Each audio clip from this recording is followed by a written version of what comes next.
और आइए दोस्तों देखते हैं उत्तर प्रदेश की 25 फटाफट बड़ी खबरों को सिर्फ 5 मिनट में। उससे पहले वीडियो को लाइक करें, साथ ही खबरों को आखिर तक जरूर देखें।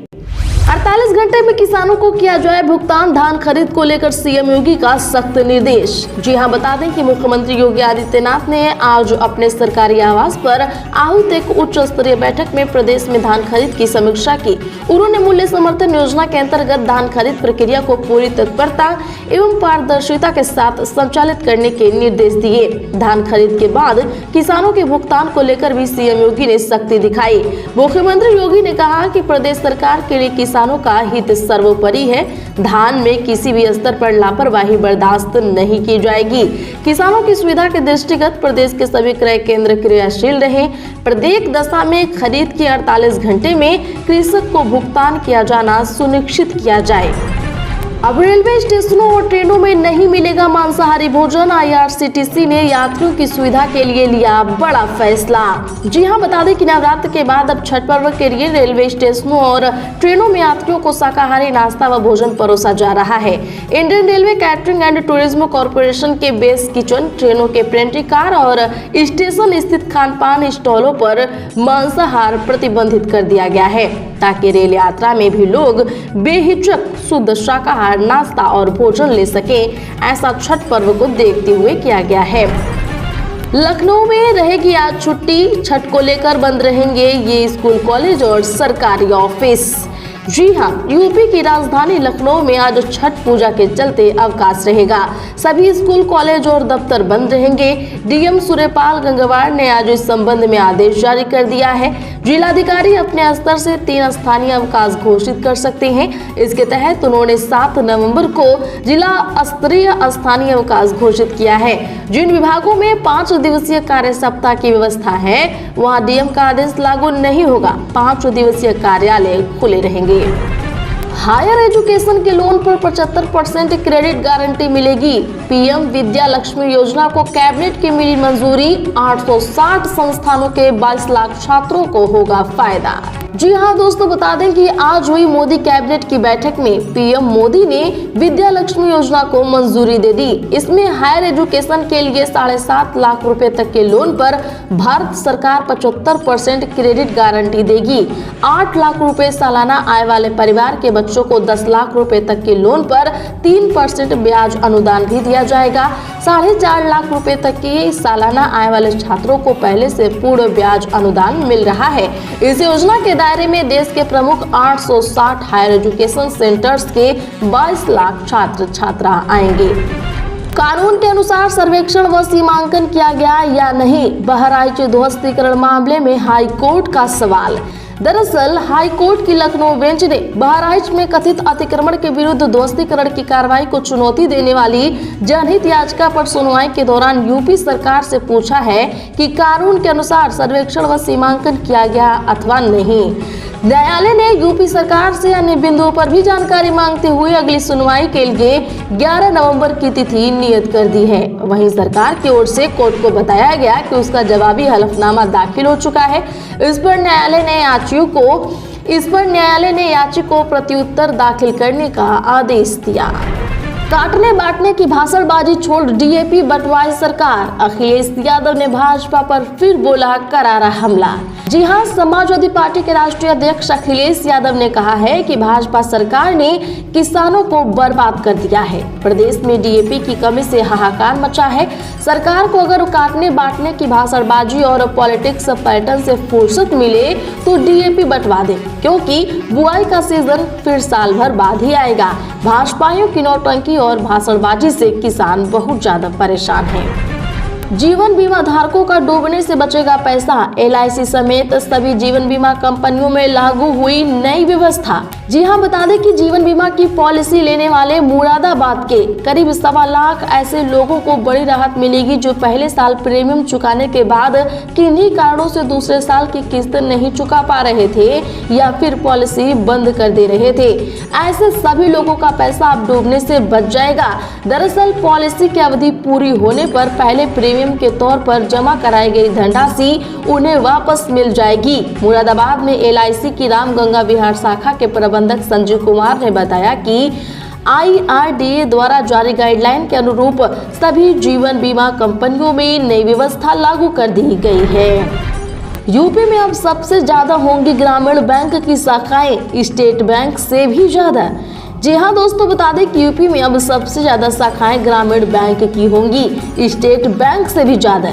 ये नया बैंक प्रदेश के तीनों ग्रामीण बैंकों के मर्जर के बाद आकार लेगा। इसका नाम यूपी राज्य ग्रामीण बैंक होगा। इसकी कवायद केंद्र सरकार ने शुरू कर दी है। Baroda UP bank, Aryavart bank और प्रथमा यूपी बैंक सहित अन्य राज्यों में जहां एक से अधिक ग्रामीण बैंक कार्यरत हैं के विलय की प्रक्रिया आरंभ कर दी गई है। बुलडोजर लेकर रातों रात घर नहीं तोड़ सकते, 25 लाख दो। यूपी सरकार पर जानिए क्यों भड़का सुप्रीम कोर्ट। दरअसल सुप्रीम कोर्ट ने आज यूपी सरकार को सड़क चौड़ी करने के लिए घर को गिराए जाने के मामले में कड़ी फटकार लगाई। कोर्ट ने इस कार्रवाई को अत्याचार और कानून के अधिकार के बिना लिया गया एक्शन करार दिया। भारत के प्रधान न्यायाधीश DY चंद्रचूड़, जस्टिस पारदीवाला और जस्टिस मनोज मिश्रा की अगुवाई वाली बेंच ने यूपी सरकार से उन लोगों को 25 लाख रुपए का मुआवजा देने का भी निर्देश दिया जिसका घर इस कार्रवाई के दौरान गिरा दिया गया था। मैक्सिको की बेकरी कंपनी ने बागपत में खरीदी 100 बीघा जमीन, 550 करोड़ रुपए का करेगी इन्वेस्टमेंट। जी हाँ, बता दें कि मैक्सिको की विश्व प्रसिद्ध बेकरी कंपनी की भारतीय इकाई bimbo bakery India private limited की फैक्ट्री बागपत में डौला गांव में स्थापित होगी। इसके लिए कंपनी ने डौला गांव के 17 किसानों की 100 बीघा जमीन खरीद ली है। कंपनी ने आज 71 करोड़ रुपए में खरीदी गई जमीन का बैनामा अपने नाम करा लिया है। जल्दी कंपनी 550 करोड़ रुपए के इस प्रोजेक्ट पर काम शुरू कराएगी। कंपनी में प्रोडक्शन शुरू होने के बाद जनपद के हजारों युवाओं को रोजगार भी मिलेगा। उत्तर प्रदेश के इन स्कूलों में 1200 एड हॉक शिक्षकों के परमानेंट होने का रास्ता साफ, पुरानी पेंशन GPF भी। जी हाँ, बता दें कि उत्तर प्रदेश के सहायता प्राप्त माध्यमिक विद्यालयों में 30 दिसंबर 2000 से पूर्व नियुक्त लगभग 1200 तदर्थ शिक्षकों के नियमितीकरण का रास्ता साफ हो गया है। दरअसल शिक्षा निदेशालय ने उप शिक्षा निदेशक रामचेत की ओर से 4 नवंबर को सभी मंडलीय संयुक्त शिक्षा निदेशकों को इस संबंध में आदेश जारी हुए हैं। इस आदेश में 30 दिसंबर 2000 से पहले नियुक्त किए गए शिक्षकों की पुरानी पेंशन और 25 से 30 सालों से जमा उनका GPF भी लैप्स होने से बच जाएगा। LMV लाइसेंस धारकों को लेकर सुप्रीम कोर्ट का बड़ा फैसला, 7500 किलो तक की गाड़ी चला सकेंगे। जी हां, बता दें कि सुप्रीम कोर्ट ने कमर्शियल कार ड्राइवरों को राहत देने वाले एक महत्वपूर्ण फैसले में आज कहा कि हल्के मोटर वाहन का लाइसेंस धारक व्यक्ति 7500 किलोग्राम तक के वजन वाला परिवहन वाहन चला सकता है। प्रधान न्यायाधीश DY चंद्रचूड़ के नेतृत्व वाली 5 न्यायाधीशों की संविधान पीठ का ये फैसला लाइसेंसिंग विनियमों पर स्पष्टता प्रदान करता है और उम्मीद है कि यह फैसला बीमा कंपनियों को घटनाओं में शामिल चालकों के लाइसेंस के प्रकार के आधार पर दावों को खारिज करने से रोकेगा।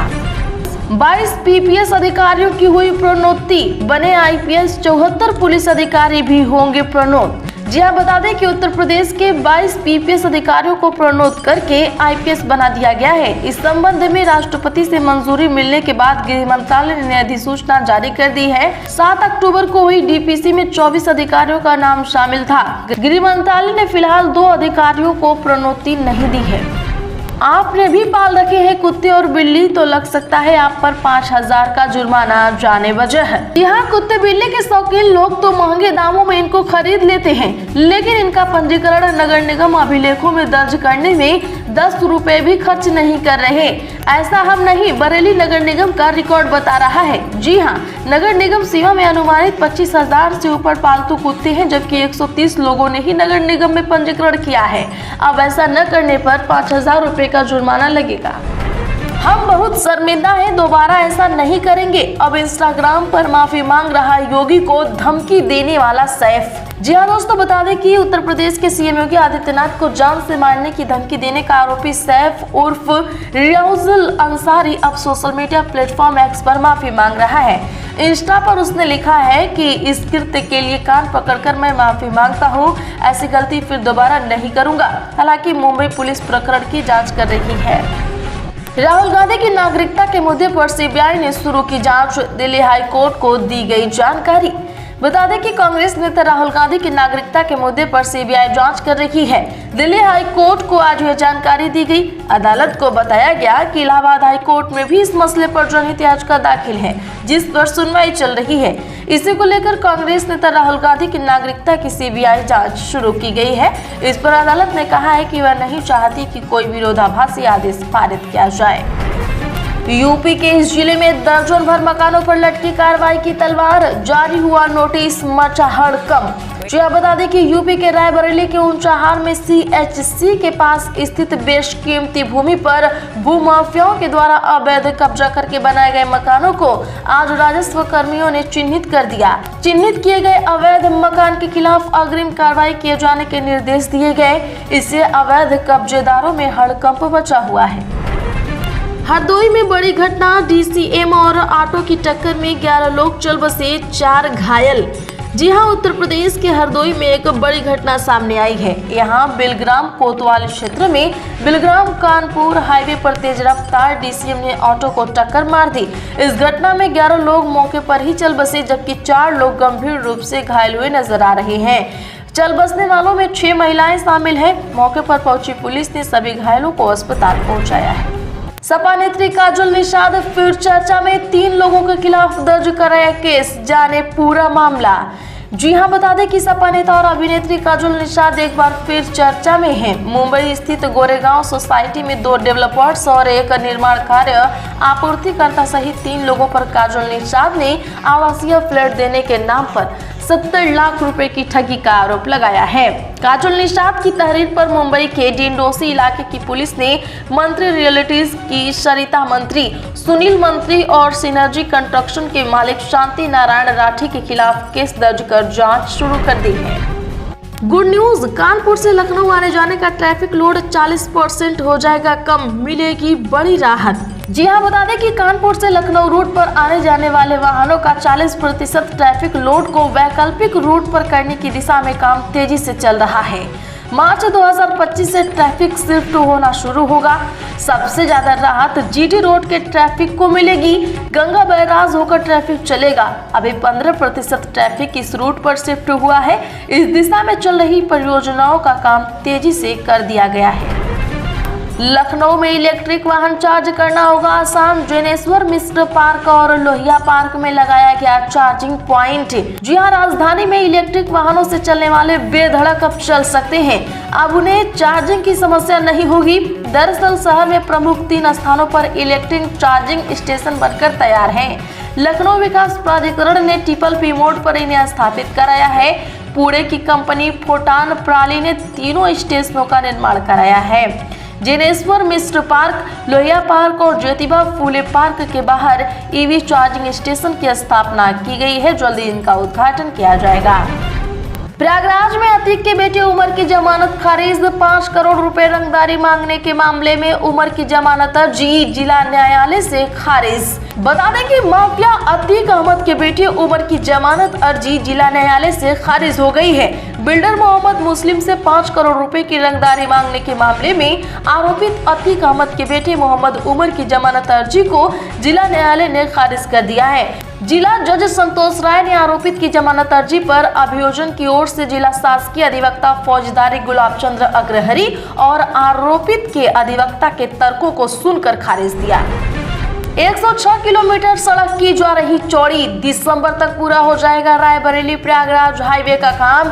यूपी के इन जिलों को मिलेगा फायदा। जी हाँ दोस्तों, बता दें कि रायबरेली और प्रयागराज हाईवे 4 लेन का काम पीछे होने पर NHAI के चेयरमैन संतोष यादव ने असंतोष जताया। NHAI के अधिकारियों पर नाराजगी जताते हुए उन्होंने कहा कि दिसंबर तक किसी भी हाल में इस परियोजना का काम पूरा हो जाना चाहिए। इस हाईवे के चौड़ीकरण का कार्य 1636 करोड़ रुपए में हो रहा है। इसके अलावा 106 किलोमीटर सड़क चौड़ी की जा रही है। वैसे दोस्तों, आपके यहाँ की सड़कें कैसी हैं, कमेंट जरूर करिए। बिजली के बिल की वसूली में लापरवाही पर होगी कार्रवाई। यूपी में पावर कॉर्पोरेशन अध्यक्ष ने अफसरों को चेताया। जी हां, बता दें कि उत्तर प्रदेश में पावर कॉर्पोरेशन के अध्यक्ष डॉक्टर आशीष गोयल ने आज सभी डिस्कॉम के कार्यों की समीक्षा की। उन्होंने विभागीय अधिकारियों को सख्त निर्देश दिए कि वह बिजली बिल की वसूली में तेजी लाएं। जिन क्षेत्रों में बिजली बिल वसूली में तेजी नहीं आई है, वहां के डिस्कॉम के प्रबंध निदेशकों को संबंधित अधिकारियों की जवाबदेही तय कर कड़ी कार्रवाई के निर्देश दिए। यूपी के 17 गांवों में नेपाली नेटवर्क का कब्जा, सर्विलांस भी नहीं कर रहा काम। जी हां दर्शकों, बता दें कि नेपाल में चीनी दूरसंचार कंपनी हुआवे द्वारा वाईफाई नेट सेंटर लगाने के बाद सीमावर्ती गांवों में भारतीय कंपनियों के सिग्नल कमजोर पड़ गए हैं। सीमा के करीब बसे यूपी के 17 गांवों में तो नेपाली नेटवर्क का कब्जा हो गया है।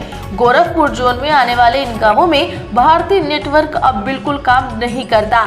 पुलिस भी अब यहां सर्विलांस तक कर पाने की स्थिति में नहीं है। इसकी गोपनीय रिपोर्ट शासन को भेज दी गई है। चीनी कंपनी द्वारा जासूसी की आशंकाओं के बीच अब इसकी कार्ड तैयार करने के लिए अध्ययन किया जा रहा है। तो यूपी की आज की बड़ी खबरों में फिलहाल इतना ही। ऐसे ही बड़ी खबरों के लिए चैनल सब्सक्राइब कर बगल में घंटी के निशान को जरूर दबाएं।